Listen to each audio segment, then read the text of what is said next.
Okay, we're here at Pintastic with Steve Ritchie, pinball designer extraordinaire. Speaking of extraordinaire, before we even get started, in the time that we've sat down, there have been person after person comes up to you, shakes your hand. The gentleman who was just here was so excited to meet you. Have you gotten used to this? I mean, it must be an interesting thing to have people just so pleased to see you and pleased with your work. It's a very nice feeling.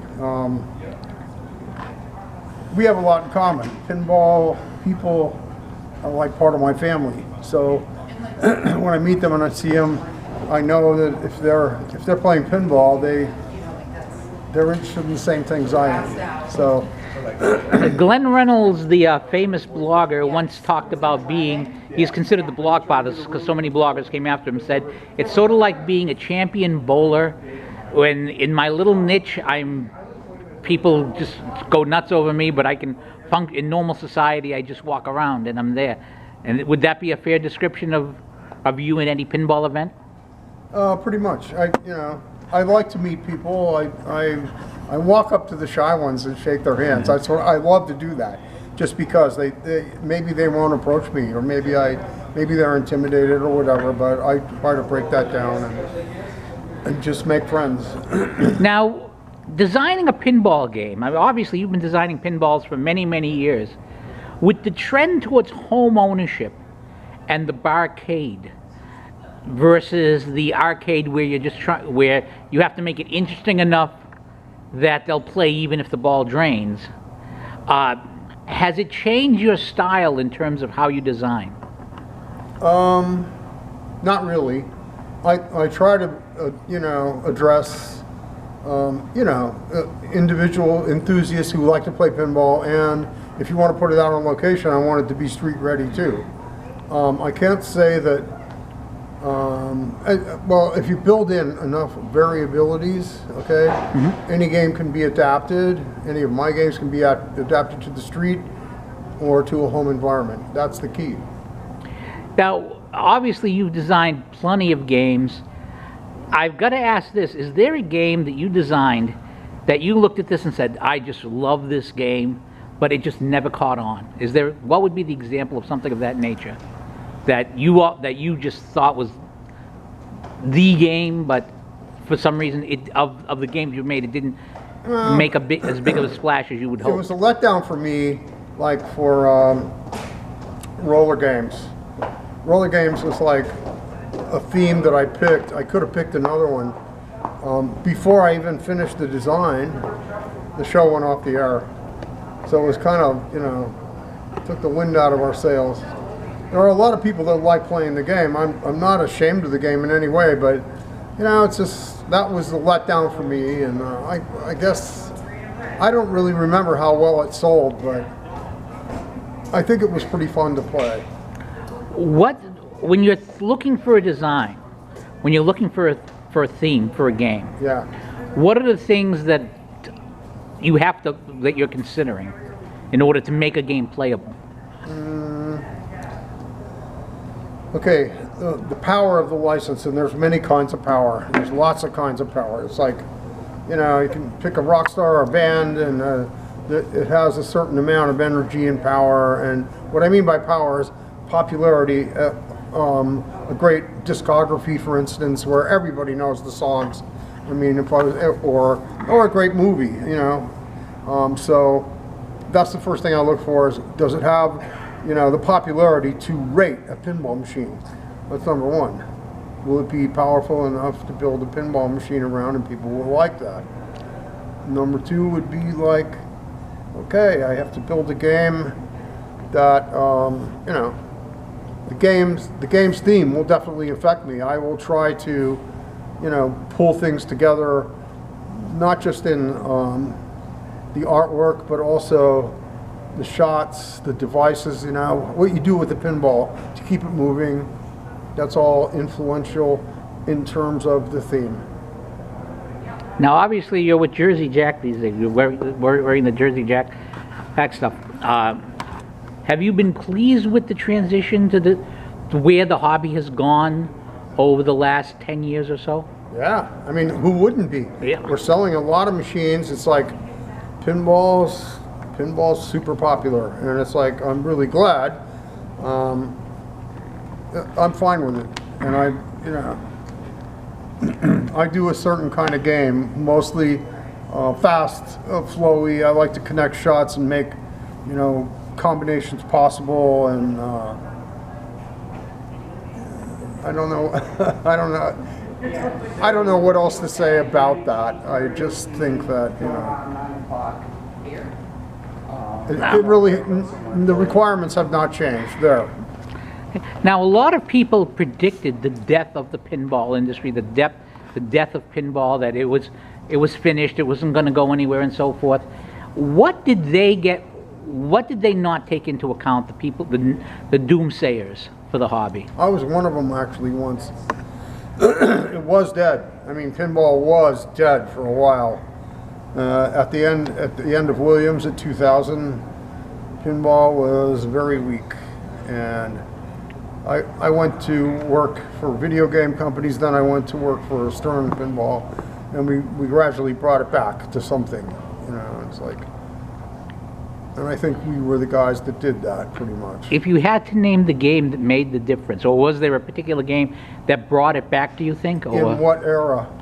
After 2000. I'll tell you this. I'll tell you that Star Trek,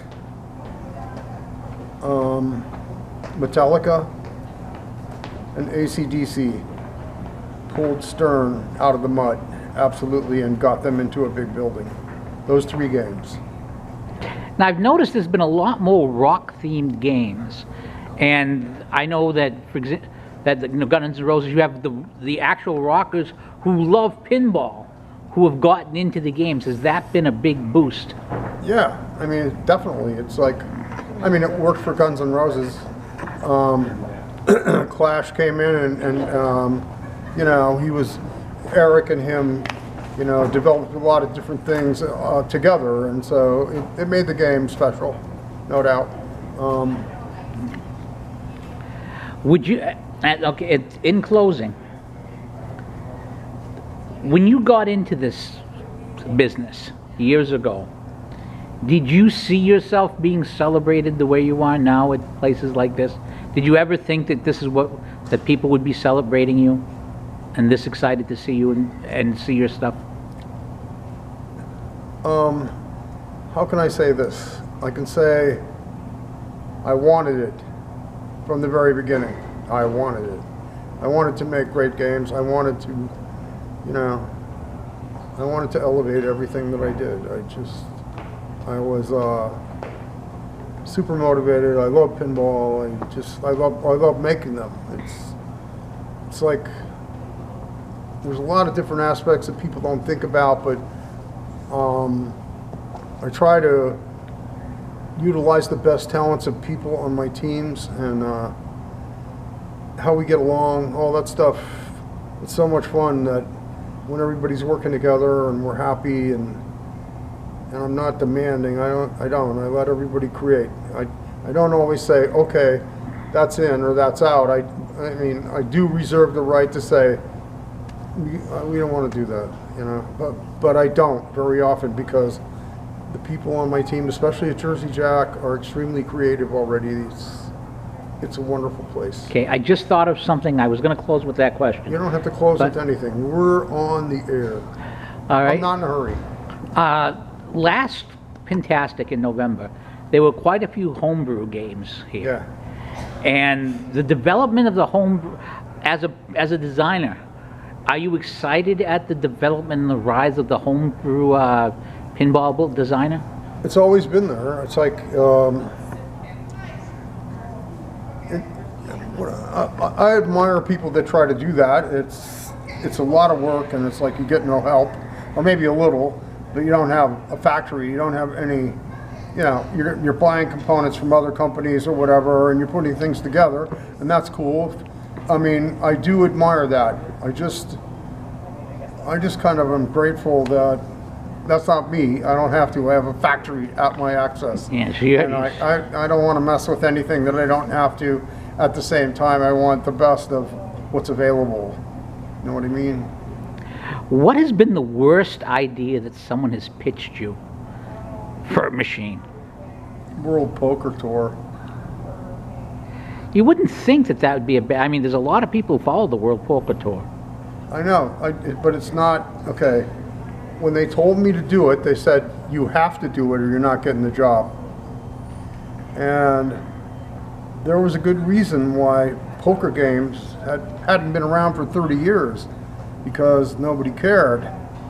And at the time, World Poker Tour, I took a year or so to make it, and it sold like 1,800 machines, which is nothing.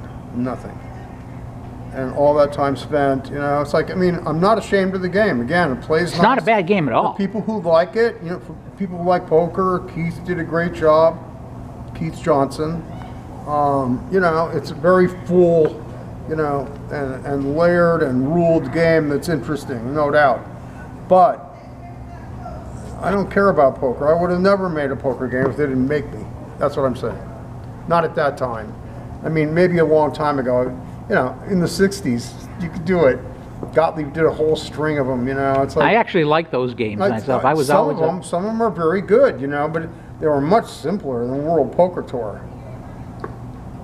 I will say this, okay? This is a big problem with me. No offense, Keith. 64 ramp shots to complete all the cities. That's a lot of ramp shots. Too many. For me, it would be hopeless to look at that and go, oh yeah, I'm going to make it. I'm not going to. Anyway, that's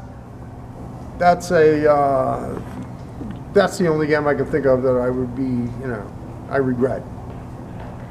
Now, is there an occasion where you'll watch a TV show? For example, there's a couple of TV shows that have exploded a little bit. There's The Orville, which is the new one from Seth MacFarlane. It's in its third season.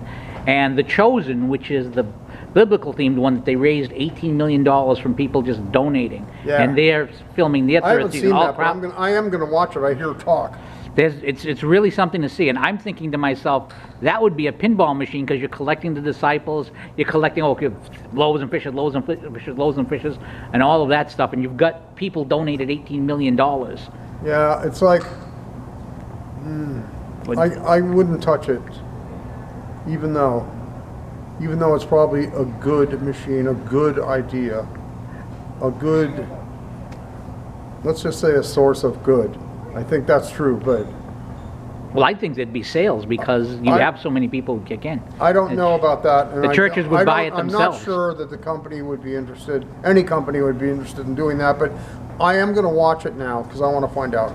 Well, it's something to see. I've seen Orville. Well, yeah. The newest episode was released today, actually. Yeah. It's been really something to see. But do you watch the various TV shows to look for something and say, hey, this is something I'd like to do, or that's something I'd like to do? I'm always on the lookout. Always. I have an 82-inch TV, a Samsung Q8, and it's beautiful, and it's like going to the movies. So anything I pull up looks gorgeous. I try to check out a lot of stuff. I already know what I want to do with my next theme, absolutely. And I'm fighting to get it. What else can I say? I can say... Well, I would think you'd have a lot of credibility along those lines if there's a theme that you say, I think is going to work. Well, the people at each company, there's people who have feelings about, should we be this kind of a pinball company or should we be that kind of a pinball company? I think Jersey Jack has been one kind of a pinball company outside of the breakout of Guns N' Roses. Okay, I'm going to be edgy because I have to be, and I want to be. So we're bringing that to to Stern. I think Mark Seiden will do that also. Now, obviously, you've designed a lot of games, but other people have designed. I mean, there's plenty of games out there that you haven't designed. Is there a game that you have not designed, that someone else designed, that you would tell a person, hey, you want to play this game? The first game that comes to mind. I am. I'm saying that right now about Toy Story because it's a great shooting game. Pat did a great job on it. It's fun. It's beautiful. The lighting, everything. It's a very nice, bright machine. Say what? It seemed to be a very bright machine. I like a Yeah, bright it's a machine. nice- Well, I'm older, so it's a I like nice more game light. all around. It's a nice game all around. There's no doubt. And Pat and Joe Katz and JT Harkey have done a great job. Other people have worked on it too, but those are kind of the principles. And the game is nice. You know, it's not my kind of theme, but I don't care. It's masterfully done.